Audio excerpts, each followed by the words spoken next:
Hello everyone, I am your friend Kirti and student of class 10th। सो हमने अपनी previous 2 videos में हमने heredity chapter पढ़ा था। ये हेरिडिटी चैप्टर का 3rd पार्ट है। अगर आपने प्रीवियस 2 पार्ट नहीं देखे हैं तो पहले वो देख लीजिए, उसके बाद इस वीडियो पे आना। सो प्रीवियस जो वीडियो थी, इससे पहले वाली वीडियो, उसमें हमने मेंडल्स एक्सपेरिमेंट पे वीडियो एंड कर दी थी। तो यहीं से स्टार्ट करते हैं आज। तो मेंडल के एक्सपेरिमेंट में हमने अपने प्रीवियस लेक्चर में पढ़ा था कि मेंडल ने रूल्स दिए थे इनहेरिटेंस ऑफ ट्रेड के, और ये भी पता है हमें कि उनको फादर ऑफ जेनेटिक्स भी कहा जाता है, क्योंकि उन्होंने अपने मैथ्स और साइंस की हेल्प से बहुत ज़्यादा डिस्कवरीज़ की हैं। तो उसके बाद है कि मेंडल ने इनहेरिटेंस ऑफ ट्रेड के रूल्स किसके ऊपर डिस्कवरी करके दिए थे। तो उन्होंने एक्सपेरिमेंट जो किया था वो पी प्लांट के ऊपर किया था, ये भी हमने पढ़ लिया है। अब पी प्लांट के ऊपर ऐसा क्या एक्सपेरिमेंट किया था जो उन्हें rule of inheritance of trade के बारे में पता चला, आज ये पढ़ने वाले हैं हम अपनी इस वीडियो में। सो स्टार्ट करते हैं। First is monohybrid cross. The cross between 2 pea plants with one pair of contrasting character is called a monohybrid cross. ये मीन्स ऐसा क्रॉस है, ये ऐसा क्रॉस है। मेंडल ने एक एक्सपेरिमेंट किया था जिसमें उन्होंने 2 पी प्लांट्स लिए। कितने पी प्लांट्स लिए? 2, और एक पेयर ऑफ कंट्रास्टिंग कैरेक्टर लिया। मीन्स एक कंट्रास्टिंग कैरेक्टर लिया। कंट्रास्टिंग कैरेक्टर क्या होता है? मीन्स उसकी क्वालिटी। मीन्स हमने प्रीवियस लेक्चर में पढ़ा है कंट्रास्टिंग कैरेक्टर क्या होता है। जैसे टोल प्लांट, तो प्लांट टोल है, ये उसका कंट्रास्टिंग कैरेक्टर है। राउंड सीड राउंड है, तो ये उसका कंट्रास्टिंग कैरेक्टर है। तो मीन्स जो मेंडल थे, उन्होंने एक एक्सपेरिमेंट किया जिसमें उन्होंने 2 पी प्लांट्स लिए और एक कंट्रास्टिंग कैरेक्टर लिया। तो कंट्रास्टिंग कैरेक्टर क्या था? वो था height, that is height. So means उन्होंने हाइट के ऊपर जो है डिस्कवरी की थी। सो अब आते हैं नेक्स्ट पे। इसी को ही हम मोनोहाइब्रिड क्रॉस को बोलते हैं। Mono means one contrasting pair. Next, he took a pure toll genotype capital T and pure dwarf genotype small t pea plant and cross pollinated them to obtain first generation to a filial generation. Means to say that उन्होंने जो 2 P plants लिए थे उसमें से एक तो था pure toll, और जिसका जीनोटाइप था कैपिटल टी, और एक था प्योर ड्वार्फ। प्योर टोल का मीन्स ये है कि वो टोल कैसा था? Homozygous toll. हमने अपनी प्रीवियस लेक्चर में पढ़ा था कि होमोजाइगस क्या होते हैं। मीन्स जिनकी दोनों जीन जो है सेम हो, डिफरेंट ना हो, सेम हो, या तो दोनों ही कैपिटल टी हो, मीन्स दोनों के पास ही टॉलनेस हो, या फिर दोनों ही ड्वार्फ हो, मीन्स स्मॉल टी हो। तो ये होता है high homozygous. Okay, that is homozygous. Homozygous एक कंडीशन होती है, मीन्स जिसमें दोनों जीन सेम हो। आप प्रीवियस लेक्चर को देख सकते हैं अगर आपको नहीं पता इसके बारे में, उसमें डीपली बताया गया है। अब देखो, मीन्स एक तो इन्होंने प्योर टोल लिया, मीन्स आप प्योर टोल कह सकते हो, फिर होमोजाइगस टोल लिया, और दूसरा जो पी प्लांट था वो था प्योर ड्वार्फ। मीन्स उसमें वो था होमोजाइगस ड्वार्फ। मीन्स उसकी हाइट छोटी थी और वो कैसा था? होमोजाइगस। मीन्स उसकी जो जीनोटाइप था, या फिर आप कह सकते हो उसका जो जेनेटिक कोड था, वो दोनों ही स्मॉल टी थे। मीन्स दोनों ही जो पी प्लांट्स थे, मतलब उसके जो पेरेंट्स थे, जो वो पी प्लांट होगा उसके जो पेरेंट्स थे, वे दोनों ही ड्वार्फ थे। मीन्स वो प्योर ड्वार्फ था, या फिर आप कह सकते हो वो था होमोजाइगस ड्वार्फ।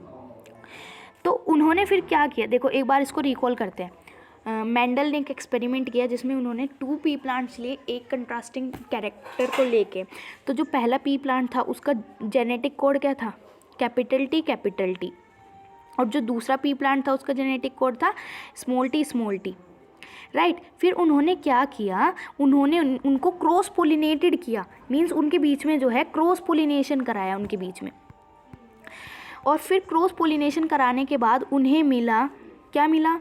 उन्हें मिली फर्स्ट जनरेशन, जिसको आप फर्स्ट जनरेशन भी कह सकते हो, फिर फर्स्ट फिलियल जनरेशन भी कह सकते हो।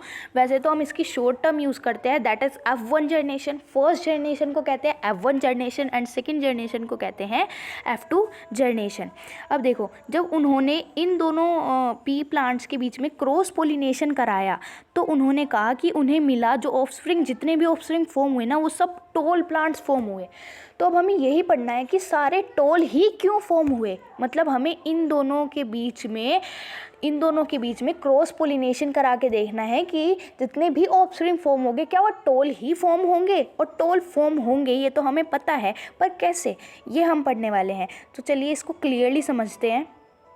आ गए हैं हम अपने ब्लैक बोर्ड पे, तो इसको ध्यान से समझिएगा। देखो, जो फर्स्ट है उसमें क्या गिवन है कि जो फर्स्ट पी प्लांट था उसका जो जेनेटिक कोड है वो क्या है, कैपिटल टी, एंड जो सेकंड पी प्लांट है उसका जेनेटिक कोड क्या है, स्मॉल टी। मीन्स दोनों डोफनेस है, इन दोनों में टॉलनेस है। अब उन्होंने कहा मेंडल ने कि इनके बीच में क्रॉस पोलिनेशन कराया जाए और जितने भी ऑफस्प्रिंग फॉर्म होंगे सारे टॉल होंगे। अब देखते हैं हम क्रॉस पोलिनेशन करा के। क्रॉस पोलिनेशन दोनों से एक एक जीन आएगा, फर्स्ट से ये वाला टी आया, सेकंड से ये वाला आया, तो मीन्स ये ऑफस्प्रिंग फॉर्म हुआ। ऑफस्प्रिंग का अब जो नया ऑफस्प्रिंग फॉर्म हुआ उसका जेनेटिक कोड क्या बन गया, T, capital T and small T. And हमने अपनी प्रीवियस वीडियो में ये पढ़ा है कि जो कैपिटल टी होता है that is the dominant trait and जो स्मॉल टी होता है that is the recessive trait.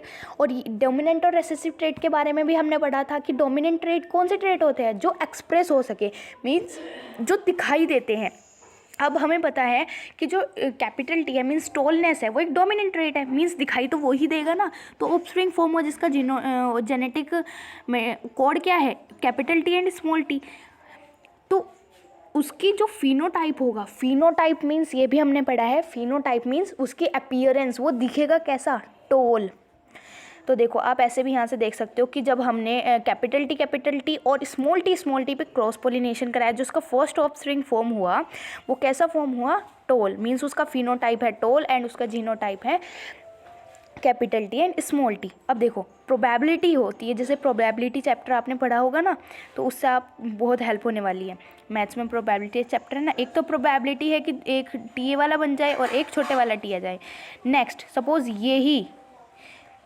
ये उसका फर्स्ट वाले का जीन जो है टी आ गया और इस वाले का ये वाला टी आ गया, तो फिर से ऑफस्प्रिंग फॉर्म होगा, उसका जीनोटाइप क्या होगा, कैपिटल टी स्मॉल टी। फिर से हमें पता है कि डोमिनेंट ट्रेट कौन सा है, कैपिटल टी, तो फिनोटाइप क्या होगा, टॉल। मीन्स रिसेसिव ट्रेट तो दिखाई नहीं देता है ना, डोमिनेंट ट्रेट ही दिखाई देता है। तो फिनोटाइप मीन्स उसकी फिजिकल अपीयरेंस कैसी होगी, टॉलनेस। थर्ड प्रोबेबिलिटी क्या हो सकती है कि इसका ये वाला टी आ जाए और इसका ये वाला स्मॉल टी आ जाए, ठीक है।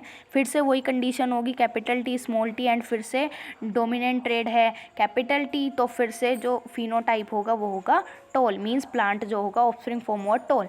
अब एक कंडीशन, लास्ट कंडीशन है, ऑफस्प्रिंग जो फॉर्म होगा वो ऐसा हो सकता है कि इसका ये वाला टी आ जाए और इसका ये वाला टी आ जाए, ठीक है।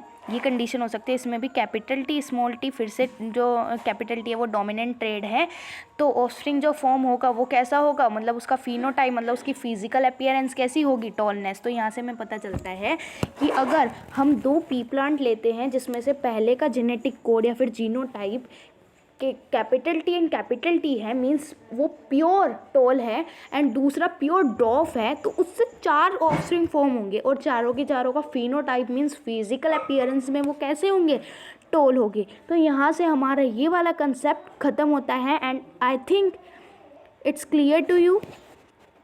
अब इसके बाद थर्ड पॉइंट में ये बना है कि Mendel then took the plant of F1 generation.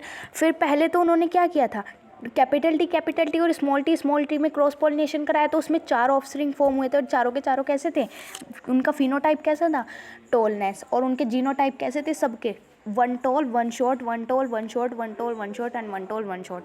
तो फिर उन्होंने जो ये ऑफस्प्रिंग फॉर्म हुए थे टॉलनेस और ड्रॉफनेस के, तो इनके साथ फिर दोबारा से सेल्फ पोलिनेशन कराया F2 जनरेशन को देखने के लिए, या फिर progeny means offspring means child, या फिर आप कह सकते हो होने वाला, मतलब जो उनका बेबी होगा आगे जाके, उनका जो ऑफस्प्रिंग होगा उसको देखने के लिए, मीन्स F2 जनरेशन को देखने के लिए उन्होंने फिर से उनमें सेल्फ पोलिनेशन कराया। अब उससे क्या निकल के आया रिजल्ट, कि सारे प्लांट्स टॉल नहीं थे। जो नेक्स्ट ऑफस्प्रिंग फॉर्म हुए F1 जनरेशन में क्रॉस पोलिनेशन कराने के बाद जो ऑफस्प्रिंग फॉर्म हुए सब टॉल नहीं थे। अब हम इनमें भी क्रॉस पोलिनेशन करा के देखते हैं। चलो देखिए, जब हमने पहले जो इन दोनों के बीच में जो क्रॉस पोलिनेशन कराया था, तो हमारे पास ये रिजल्ट निकल के आया था, ये 4 ऑफस्प्रिंग फॉर्म हुए थे। अब मेंडल ने क्या किया, इन चारों के चारों ऑफस्प्रिंग में फिर से क्रॉस पोलिनेशन कराया और कहा कि अब जो भी ऑफस्प्रिंग फॉर्म हो रहे हैं वो सारे टॉल नहीं हो रहे हैं, कुछ ड्रॉप हो रहे होंगे। तो अब हम इनमें क्या है वो जो है क्रॉस पोलिनेशन करा के देखेंगे। तो चलो स्टार्ट करते हैं। सो फर्स्ट यहाँ से